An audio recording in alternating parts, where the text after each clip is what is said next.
Hello, everybody, and welcome to Tip Up. Hello, buddy. I love the enthusiasm. That is awesome. Can everybody else hear me in the back? You guys good? Perfect. So, just a little bit about myself is I am, like they mentioned, co-owner of Wolfpack Adventures out of Sheboygan, Wisconsin. We are a entertainment business. We fish for a living, we hunt for a living, but more than anything, we are entertainment. So anybody can go to the store and buy a fish, right? So they're not coming fishing to really catch the fish with us as a guide. So what you can do is you can go to the store, buy a fish, and go home and save yourself a bunch of money and do everything like that. And nowadays I hear a lot of people as far as guides saying, hey, we're way down on the different adventures that we're doing. We're way down on the clientele that we have. Well, how are you doing it?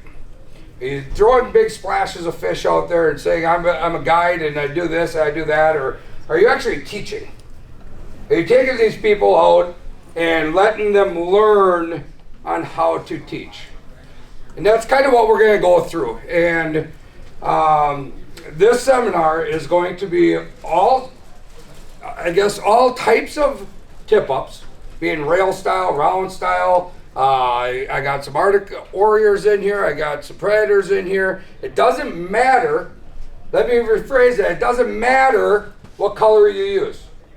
I don't care if you use blue. I don't care if you use orange. I don't care if you use yellow or any other color or brand. What matters to me is the fact that you're going fishing. The fact that you're going fishing, you're taking young men like this and young ladies like that out fishing, because that's the future. And at some point in my life, I was introduced to this sport of fishing. And through the years, I have been lucky. So back in 2001, Jiffy Ice Reels gave me my first pro staff contract. And I have been traveling all over the United States since 2001. At one point, it was 250 days out of the year that I was traveling, doing nothing but fishing and hunting all over the country on somebody else's dime. I was living everybody's dream in here on their money, and I just hope I was doing it well enough. So at that point, I started figuring to myself, we can do this and we can do that, we can learn this, and we can learn that, but I'm on the ice almost every single day during the winter once we have safe ice. Everybody always used to talk about, I'm on the first person to be on the ice. First person to be on the ice. That's great. But me as a captain, me as a guide, me as a family member made a commitment to myself a long time ago, open water and ice fishing, that I will never call somebody else's family or friends because of a decision that I made. So if it's thin ice, if it's rough water, if it's anything like that, we are canceled. You can be mad at me all you want. You're going to go home to your family. And at that point, tomorrow is a new day and we're going to go fish. And when we go fish, we're going to have some different techniques, because while we weren't on the water, I was brainstorming. And I was putting together everything that I learned from a lot of different people all over the country. I've had privileges of fishing with all of them. I mean, every big name there is in the industry, going all the way to Ray Scott, who invented bass. I went down to his ponds, and Forrest Wood, and Kevin Van Dam, and Jacob Wheeler, and then you got Stroshine, and then you got Alexander, and then you got Bully, and then you got, the list goes on. All the Linder boys, and all of them. I've had the privileges of doing that. I've had the privilege of going up Dave Genz's cabin for weeks at a time and fishing with him and just hanging out. And every one of them had a different perspective on what was going on. So there is no right and there is no wrong. There's a trial and an error, and you're going to err to succeed, no matter what it is. So coming into it, like I was saying, all species, all techniques, all tip-ups. Let's start diving into this. How does that sound? When you get into storage containment systems, you can obviously see what I'm using and how I'm using it and the different things. So I got rod cases and all that stuff. This one here is styled with the dividers. My dividers are going to carry my rail styles, my wood styles, all these styles like this. All right, and the reason that they're going to carry all these styles is because in a bucket, when they're not separated, no matter how bad you have them, you put them in there and you got a starful, and now you're taking 20 minutes out of the time that you work too much, you work too hard, you have too much family time, the time that you have on the ice, you want to go fish, and nothing is more frustrating than when you take a dip up out, now you got 25 minutes of tangling. It drives you crazy. But now, we're going to get into the functionality and the capabilities of this tip-up. Remember how I said I had it so I wouldn't tangle? Here we go. Welcome to seminars, right?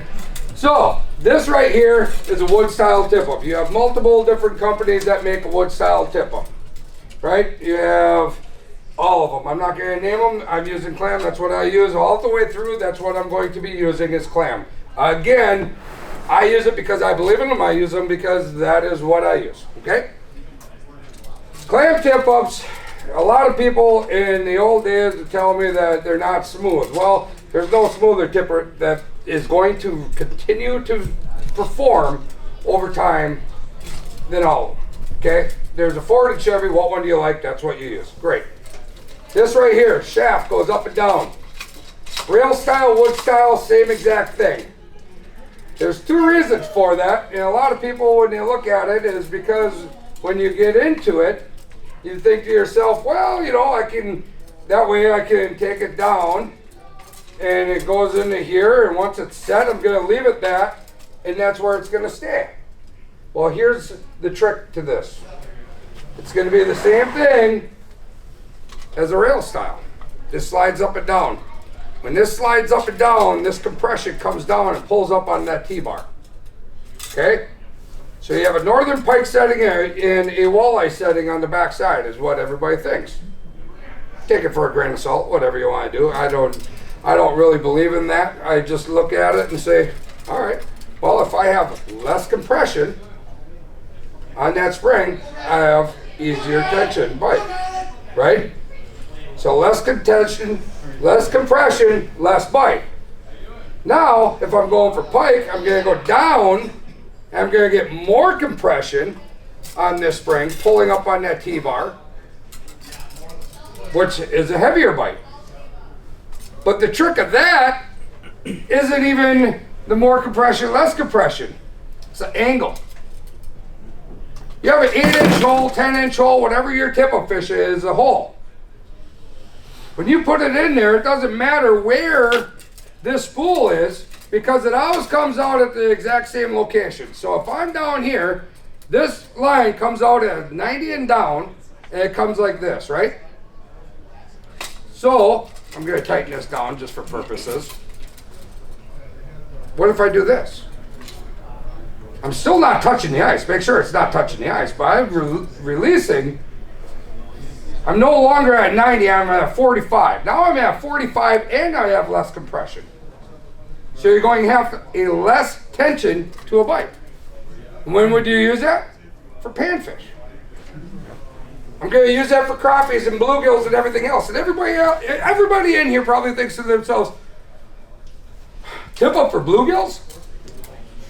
How many times have you been sitting there jigging and jigging and jigging and jigging and jigging, and finally you put your rod down and you walk away to go get a beverage or whatever, and you come back and catch a fish on that wax worm that was sitting there doing nothing, and when you caught that fish, at the end of the day, how many times was that the biggest fish that you caught all day long? It's amazing on how these big bull bluegills or crappies or even the perch will sit back and watch how aggressive these little fish are at shooting in. When you go out and you fish with a group of people and you have a bunch of holes all over the place and you start fishing and all of a sudden you catch one or two good fish and then all of a sudden they become stunted. You catch, let's say you catch 3 in a row, that's 7.5 to 8.5 inch bluegills. Oh yeah, this is gonna melee, this is awesome. Bang, bang, bang, woohoo! All of a sudden they down to 3, 4, 5 inches.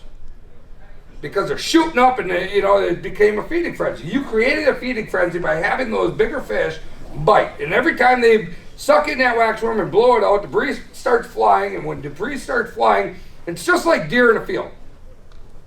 You can drive past a couple of fields all day long and there's never a deer in the field. And all of a sudden one deer comes out and they all come out right before dark. or let's say the fish pond at Bass Pro Shops or wherever, if there's a fish tank, all those minnows are swimming around and nothing's eating. Also, one fish comes in, and all the fish come in, and they all go on a feeding frenzy, and they all get concentrated to one area. Same thing with the wedding. Humans are no different. We go to a wedding, and there's a buffet bar out there. All that food is out there, and we're sitting at the bar, and we're having drinks, and woohoo, this is fun. 45 minutes later, after that food is out there, finally, usually Patrick is the first one to go to the buffet bar because I'm hungry. I go up to that buffet bar and everybody follows. Everybody eats. Everybody goes through and everybody eats for 45 minutes to an hour, and all of a sudden nobody else goes up there for another hour before somebody else goes up there and just kind of picks once in a while. Oh, I could use another piece of pizza, or I could use another little cookie on the side or whatever. Fish are no different.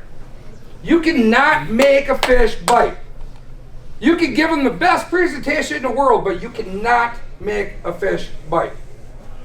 Anybody that goes out to any destinational place in this world and you have a bad trip, how fair is it to that destination that you say that fishing sucks? It's not, because I can promise you, no matter if you go to your favorite place or whatever, you're never going to do it. So back to panfish, all right? Here we are. Now I got my compression up, I got my thing down, and that, no matter where it is in the hole, it's going to reduce that coming down through, and I'm going to grab this, and then what I'm going to do is I'm going to tighten this down. Again, we got really good stuff going on. And then we're going to have the different things that happen, all right? So, there we go. So anyway, you got the bait coming down through, right? So that there comes down through. We're gonna set it, whoop, tip them, right? Coming straight down. Now I'm gonna reduce that, have less tension, I'm gonna put it down on that side, right? Bluegill comes up, barely nicks that, and it takes off.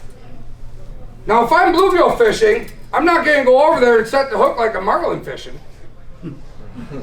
I'm not going to pick it up and kind of feel for that fish either. I'm going to go over, I'm going to break it. All I'm going to do is it's not going to turn. The bluegill is going to suck it in and then just sit there with that wax romance mouth off of the drop kick or whatever. And then you're just going to come over, grab that T-bar, set the hook, catch that fish, put that tip up to the side. Now I'm going to jig down that hole. We are going to use our tip-ups for scouting devices instead of for pure panfish catching. Okay, everybody would rather catch a panfish on a jig stick, including myself. But I'm going to use my tip-ups to locate that area. Now, if I'm going to take a tip-up like this magnitude right here, and I'm going to do the exact same thing, I'm going to panfish and set it up that way, it's going to be the exact same setup. Where I'm going to take this, I'm going to go down to where I need it, I'm going to set it to the side again. Same thing, right? I'm going to set it to the side, I'm going to tighten it down, and it's going to stay there. Now I'm reducing the pull to it, coming straight down, right? Every one of my tip-ups are spooled the same way. So I'm going to come this way, and it's going to come like this. I'm going to set it like that. See how much of angle that is? Now if I keep going down that way, right, it's going to be less. But if I go way up, right here, I set that on there, it's pretty much going to go on its own, where you can barely even put that. A mosquito fart will make it go off, right? So I got barely anything right there. If I'm trout fishing, I barely touch that and it went off.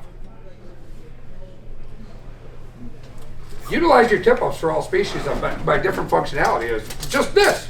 It's as easy as tilting this right here. Now, how many people, when they go pike fishing, took matchbook covers and put it over their T-bar to stop from the false flags? Don't lie. Are you kidding me? Is anybody pike? Ah! I knew I'd have one brave one. All right. How many people in here have taken rubber? How do you clip tails off of minnows? Okay, let me back this up. How many people ever went to Devil's Lake, North Dakota, and they fished big suckers, or they fished big anything for pike back in the Dead Horse Bay or anything else? Oh my Lord. You guys are killing me. How many people have ever fished a pike and had a false flag?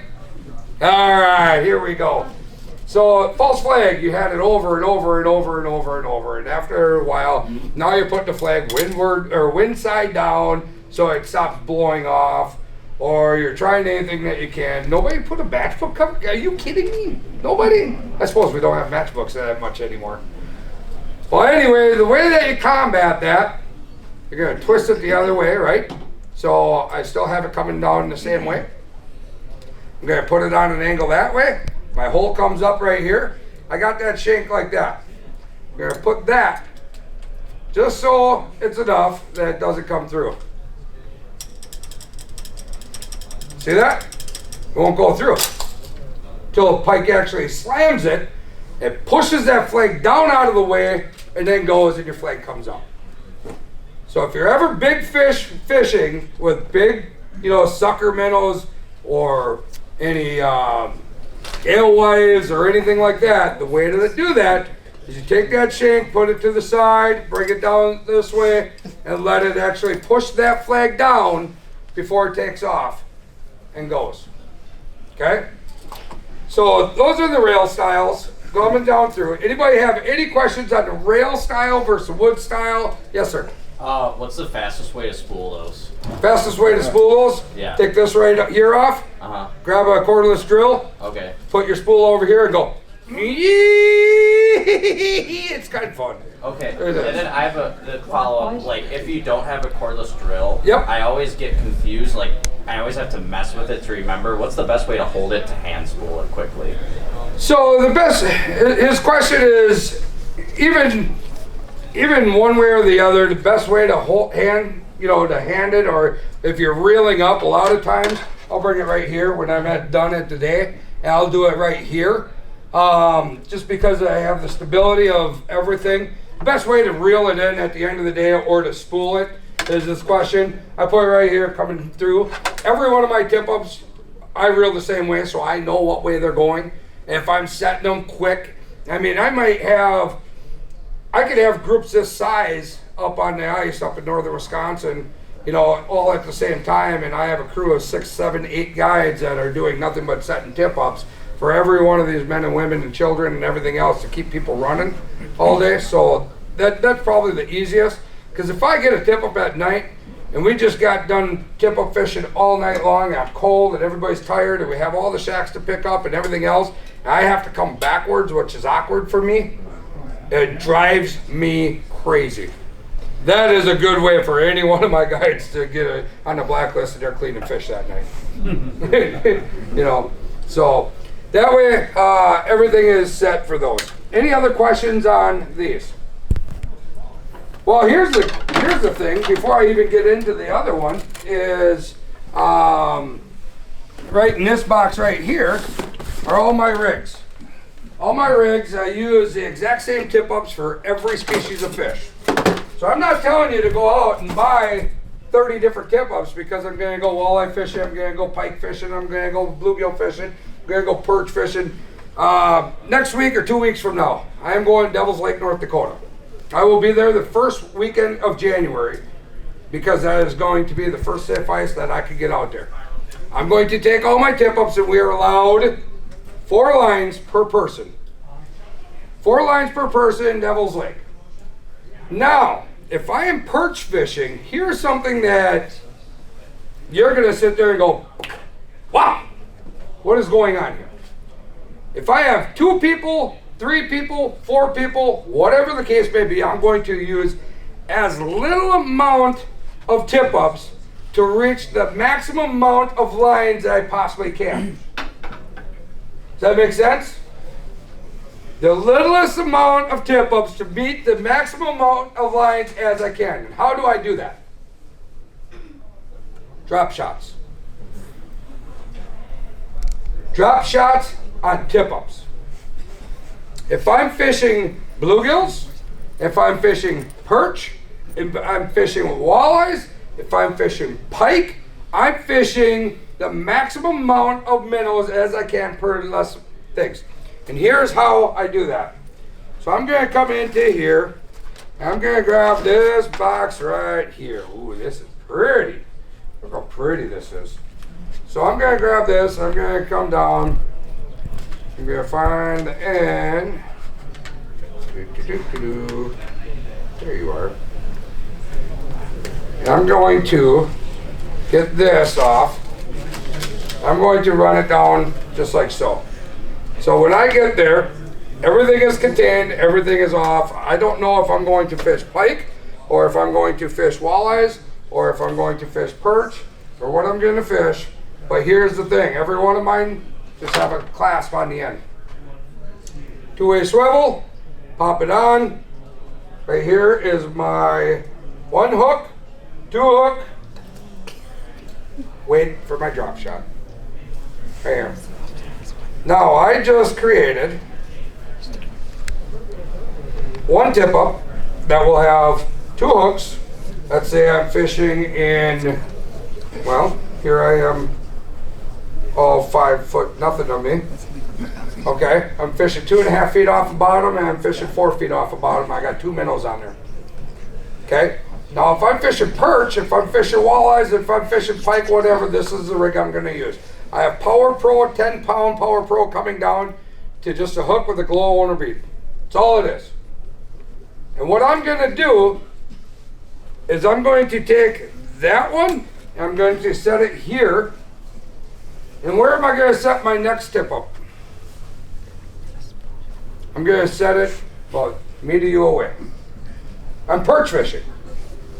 And then after that, I'm going to set another tip up from me to you away. So I got a triangle here of 6 minnows within a matter of about 5 feet. And why am I doing that? Perch are in school. Perch are in a school. How often do you reel a perch in and another perch is following it? All the time. Same with bluegills, same with anything, right? So now, how often do you, when you're out in a boat, do you see one minnow cruising a flat by himself?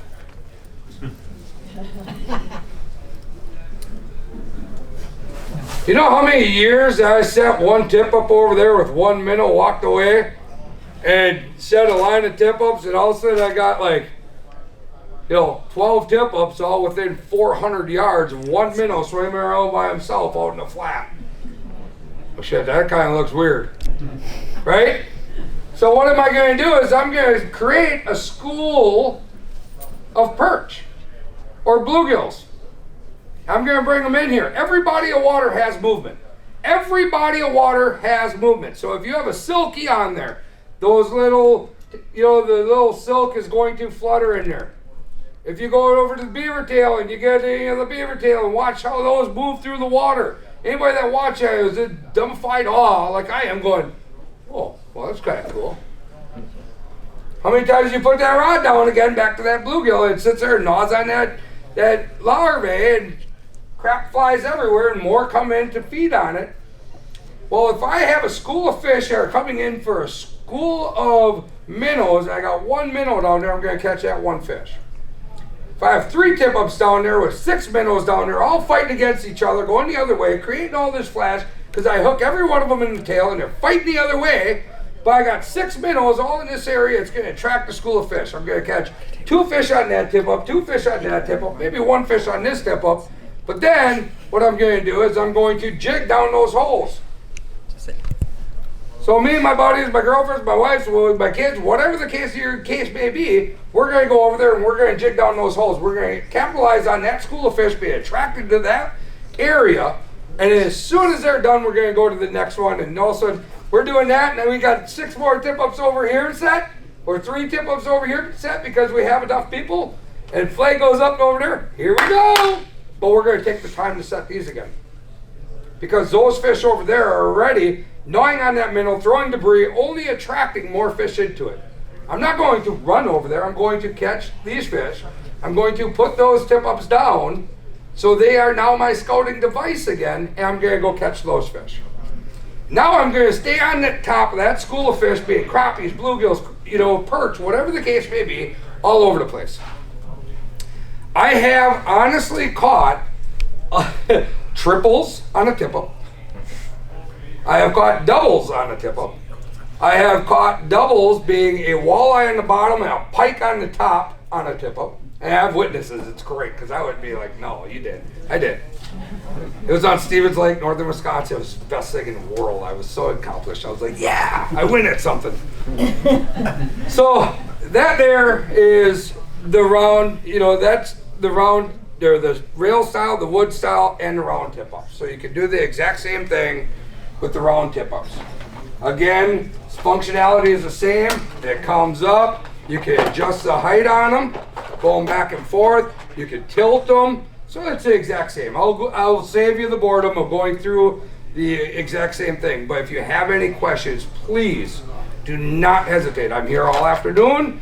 I'm here tomorrow. I am on Facebook. We're probably going to put this up on YouTube, whatever. So that's going to be going wild, okay?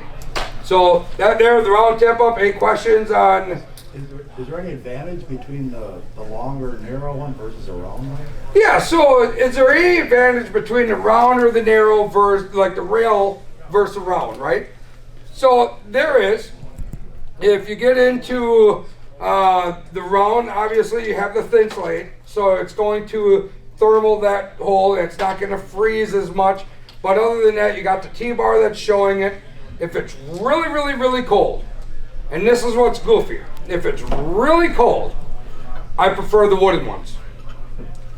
I prefer the wooden ones over the round ones, and here's why. Because when I get into this wooden one, or if I get into the other rail one, I have a place to chisel that down with my chisel because it's gonna freeze. Those thermals, they're fine, but if you're fishing really cold, 10 below, 15 below, you're gonna get a 1/4 inch of ice on there if you're not checking your tip-ups constantly. And if you're doing that, they're gonna freeze in, you're gonna bust them, and it's gonna be all haywire. Okay, so I prefer the wooden ones or the rail ones. Probably the wooden because I can never hit where I'm aiming. So I take that chisel, and if I have a plastic one, I'm cracking it. If I have a wooden one, I'm hitting it, and then I'm grabbing this and tearing it up out of that way. Plus, it's a little bit more durable. You have more of a cast iron on the bottom, and then you do the plastic.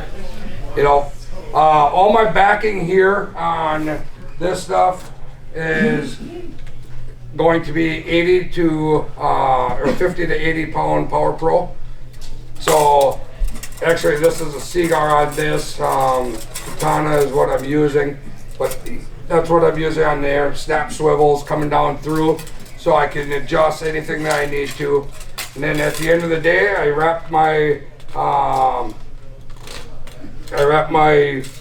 different things up and I slide them in, and I'm done with my rails until the next day. Best part about those boxes, they have the mesh on the bottom side, so I don't have to take them out. My hooks are never going to rust. My spools are never going to rust. The air is constantly moving through them. I have a lot of different areas to be able to store different things. So round style versus rail style. Any other questions on that? Yes, sir. On your leaders, are you using Aberdeen hooks, or what are you using for 2 or 3 hooks down there? Yeah, it all depends on what's going on. Sometimes it's Aberdeen, sometimes it's red. It all depends on what body of water I'm at. So if I'm in murkier water, I'm going to use some glow beads, either the red glow, the green glow, sometimes a gold hook, sometimes Aberdeen. The Aberdeen longer shank hook, or are you ever using small trebles, 10 trebles? I do, so I go smaller than that. I go 16s, 18s if I go to the trebles. I have like this one right here. I don't even know if I have any trebles, but I have fly fishing hooks on there for my panfish, and it looks like a number 16 on there. But I do have some, and even with that tip up, if I'm pan fishing like that, I have that tip up down there, and I go to hit it, I'm going to have at least 4 pound fluorocarbon on there. I'm always going to use the Frost fluorocarbon line. In my opinion, again, it's the most abrasive, fluorocarbon there is. It stands up to anything. I love it. And 4 pound I like because I'm going to have that tension, and the fluorocarbon is going to have a lack of stretch to it when you hit it. Do I use the same concept for 2 or 3 hooks in a row on the walleyes? Yes, I do, and here's why. Because a lot of times a walleye, everybody thinks a walleye you have to be 6 inches from the bottom, right? That's kind of the standard. If I'm going to fish walleye, I got to be 6 inches from the bottom. But in reality, on a 28-inch fish, where's a 28-inch fish's eyes versus on the bottom? Even if he's rubbing his belly on the bottom, his eyes are still going to be up here, right?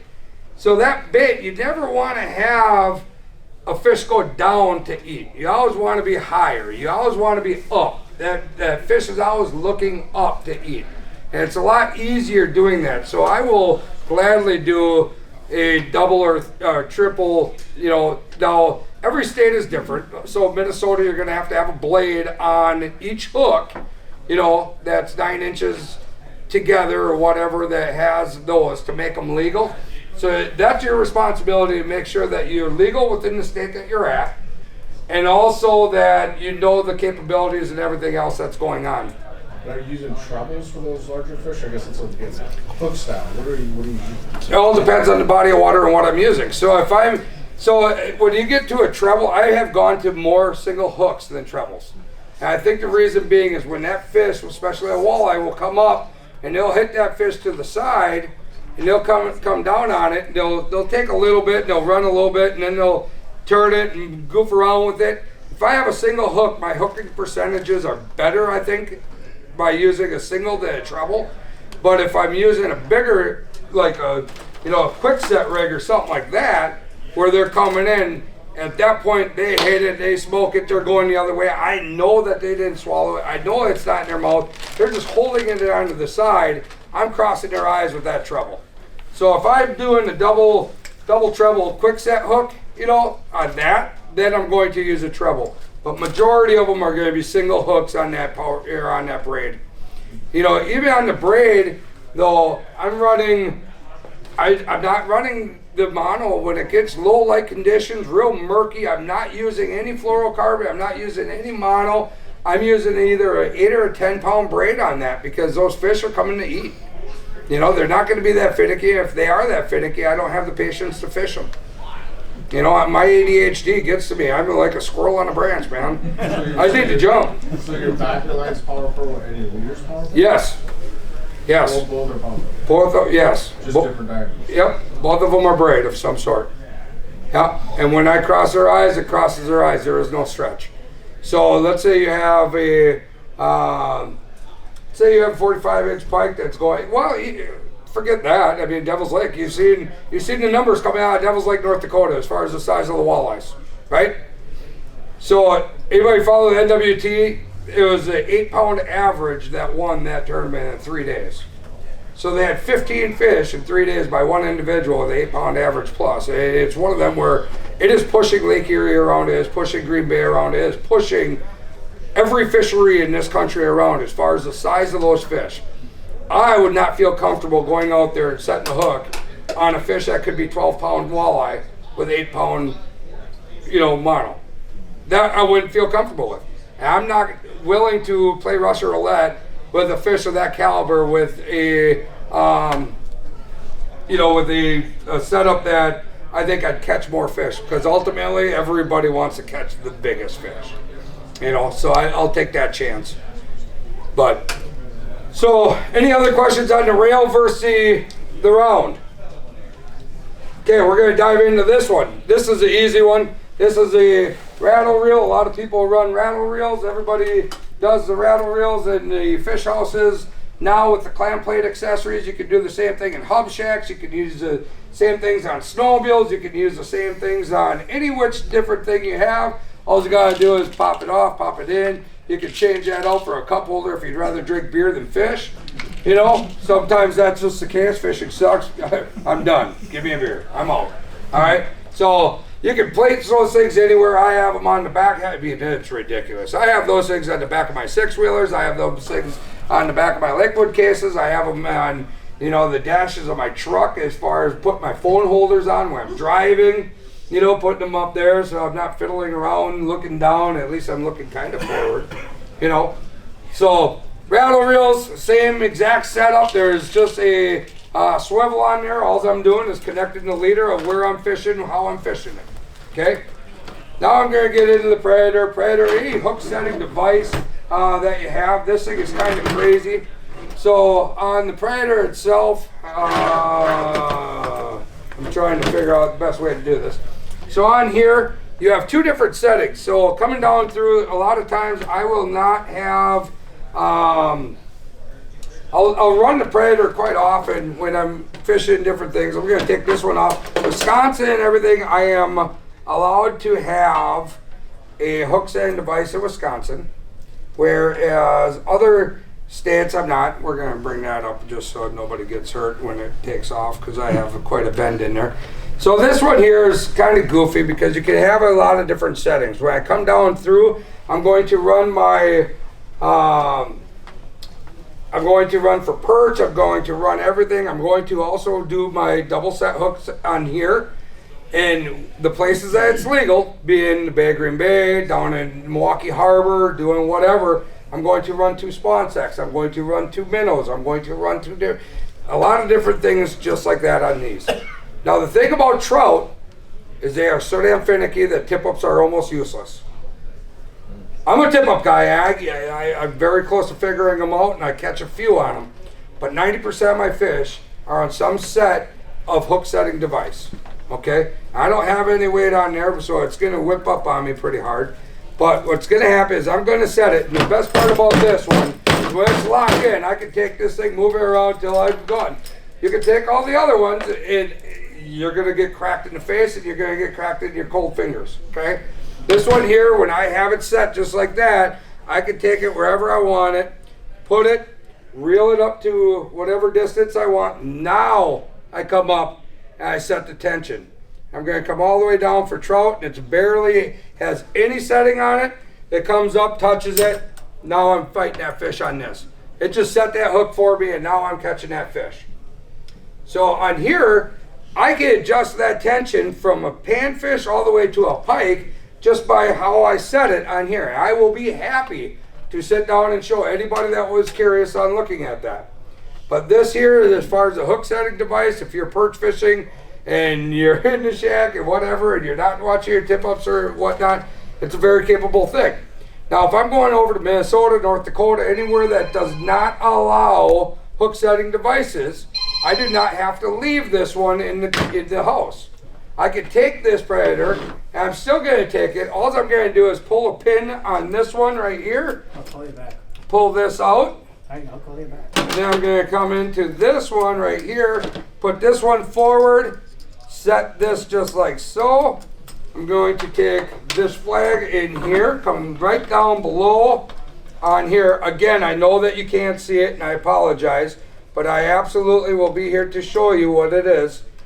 That comes down just like that. Now this one comes down through this little sleeve on there, and then down through here, and then you set this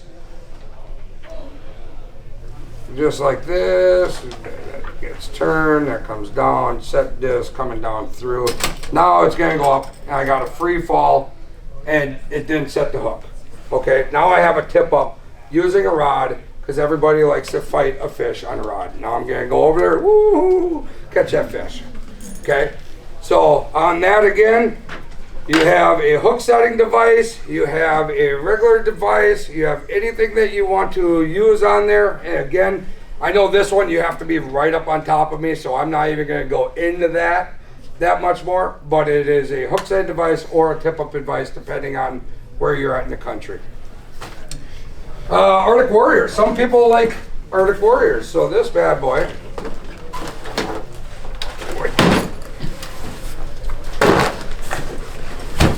So this one right here,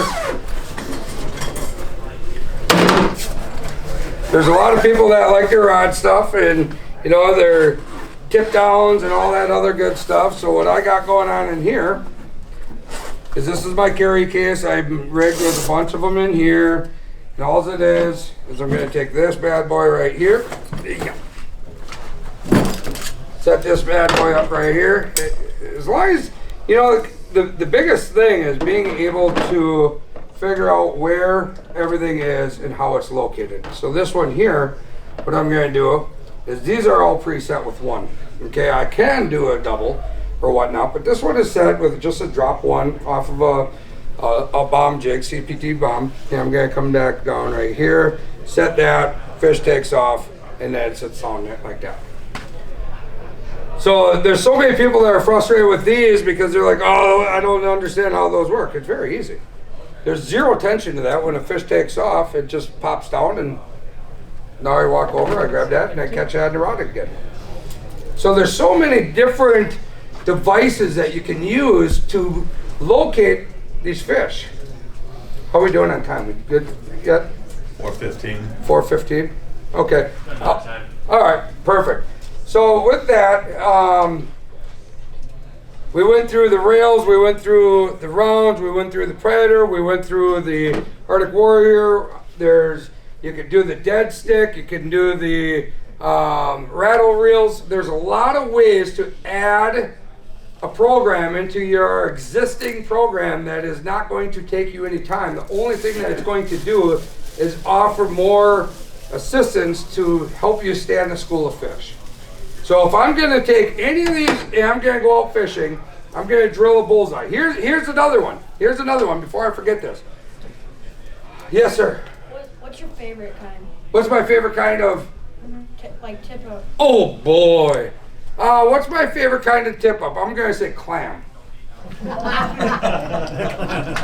How did I do on that one? No. So my favorite kind of tip up is the one that catches a fish.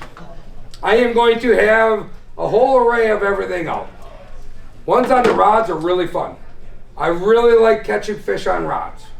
I really like tip ups when it comes to big pike.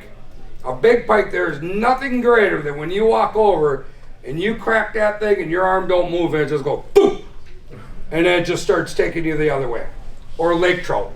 That hand to hand is fun to me. When you all of a sudden that thing starts screaming and it's running through your hands. And when you're tip up fishing big pike, now that we're talking about that, you always want the wind. If the wind is blowing from this way, throw your line when you're coming through. This is your drag system. Your hand is your drag system. If it's going to drag out the other way, I'm going to let it go. I'm not going to wrap it around because that Power Pro or that braid is going to slice my hand. This right here is my drag system. So I'm going to let it go on here, pinch it, give it some tension, and then come through and throw that line with the wind. If I throw it into the wind, you're going to have a snarfle and it's going to piss you off. Okay? Throw it with the wind when you're doing that. The other thing about tip-up fishing is when you're doing the schooling and you're having a good time and all that stuff, it's the same thing as anything else, is use your structure. Find out where your edges of your weeds are. Find out where your structure is. Find out where your breaks are or your plateaus or anything like that. If I have a great big hump and I know that, or a shelf, and I know that I can run that shelf line with tip-ups, I'm going to do that. And the only reason being is I'm taking an element of chase away. When that big predator fish is chasing something, it can't keep running away. It's either going to go up or down. And it's a lot easier for me to catch that way than going straight after something. I can't run very fast. So I'm going up or down. Same thing with fish. Those fish, if I can put them against a wall, it's easier to catch them. Okay?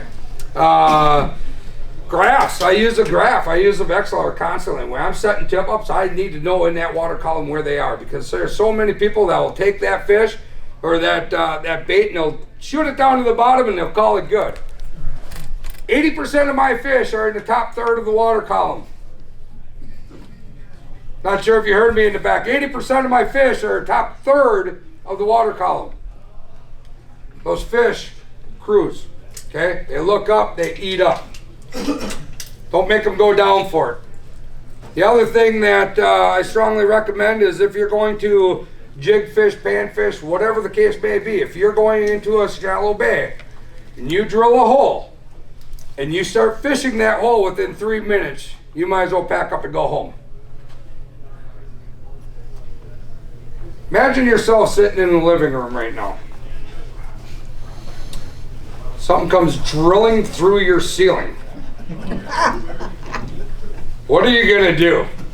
I'm running like hell. I'm out of there. I want nothing to do with it. So what makes us think that when we have an auger and we drill a hole, to fish that hole immediately and catch fish? If you are, you got some dumb fish around you. Let me know where you're fishing, because I want to go. You guys must have a plethora of fish. So if I go out again, Devil's Lake, North Dakota, the best fishing that I will ever have in my world is probably late summer or late winter or whatever, and I go out there and I drill, let's say if I drill 15 holes, there's 3 of us, that gives 5 holes apiece, and we got room to move around and have tip-ups and everything else. I'm not going to go out there and cheddar cheese it. I'm not going to go out there and Swiss cheese it and have freaking holes all over the place. I'm going to drill as little holes as I possibly can to reduce that. Now, I got done drilling those holes. I'm going to go to the next location. I'm going to drill those holes. And now I'm going to go to the next location and drill those holes, as long as it's not too freezing. Now I'm going to open up 5 or 6 different locations. And when I go back there in 2 hours, they might be back there. It's like busting a buck out of its bedding area. Do you sit there and hunt right when you bust them out? Some do. I wouldn't. You know, you need time for that to settle down. Same thing with a fish. Give it 2 or 3 hours, go back, park your wheeler or your truck or whatever 100 yards out and walk in. I don't know if you've ever been under the ice, but if you haven't, do yourself a favor next time you go swimming. And you jump in and you're swimming and there's boats moving around, go underwater and it sounds like a boat is right on top of you and you come up and it's 150 yards away. Every step you take. If there's no ice, don't go with the most aggressive spikes that you can. Go with least aggressive spikes that you can, because it's less noise every time you take a step. It is so goofy on the littlest things that I have learned over the years that have helped me produce fish, that hopefully a couple of these you're going to put into your arsenal, because if I drive up and I get out and I start fishing, I have less chance. I mean, if there's 8 feet of ice or whatever, you know, I mean, what? I don't want to walk over that, or 3 feet of snow. I don't want to dredge 100 yards in that kind of snow. But if I have the capabilities to slowly make my way in with little noise, I tiptoe around my bedroom so I don't wake my wife up. I'll tell you that. She's mean and angry at times. So it's the same thing with these fish. You know, tiptoe your way into them. If you have any questions, I think we got to get rolling, but we have time for a couple questions, or we got to... We do it. And I have one question for you, Pat. Yeah. If folks want to follow up with you after the seminar, or later today or tomorrow, will you be in the show, and where will you be? Absolutely. I am here from open to close. I am happy to talk fishing, look at your stories, hear your stories, whatever. I will be over in the clam booth most likely, maybe the blackfish booth. Yep. The clam booth is the best place to find me. The clam booth, then? Yep. The Clam Outdoors booth over straight across. They have the shacks and all that other good stuff. I'll be in there. Yes, sir. So on the draw jackets, whatever. Yep. What are you using to keep the holes from freezing or keeping the line from freezing? Yeah, so as far as the Predator goes, keeping the line from freezing the hole, you can use the cover if you want. You can use the bobber, you know, the blue bobber with the de-icer. You can use that. Majority of the time, if it's that cold, I ain't using them. Yep. If it's really cold, I'm not messing with it. Yes, sir. Do you leave the bail open on those, or how does that work for the Arctic Warrior and the clam? Yep. So the Arctic Warrior and the clam, do you leave the bail open? If I was to go purchase any rod reel combo right now for either one of those, what I would do is I would do a fiberglass blank, any one that I would like. I would go and find a bait caster reel or a bait feeder reel that has that switch on the bottom. Anybody that doesn't know what a bait feeder reel is, it's basically an open bail, and then as soon as you turn the handle, it breaks up, and then it comes open and you can reel it. It comes from, you know, feeding walleyes when you're running willow cats and stuff like that. So if you don't have that, I don't recommend you leave it wide open, because if a big pike smashes it, you're going to get a snarfle. What I would do is I would just turn the drag all the way down, and then when I get over to it, tighten it down, cross its eyes, and go to church. Okay? Any other questions on it? Perfect. I will, again, I'll be over in the I'm telling you, I'm like a squirrel. Flies tickling me. But I appreciate if you're looking for me on Facebook, it's Pat Kalmerton Outdoors, all that other good stuff. So I appreciate your time. Thank you. Thank you.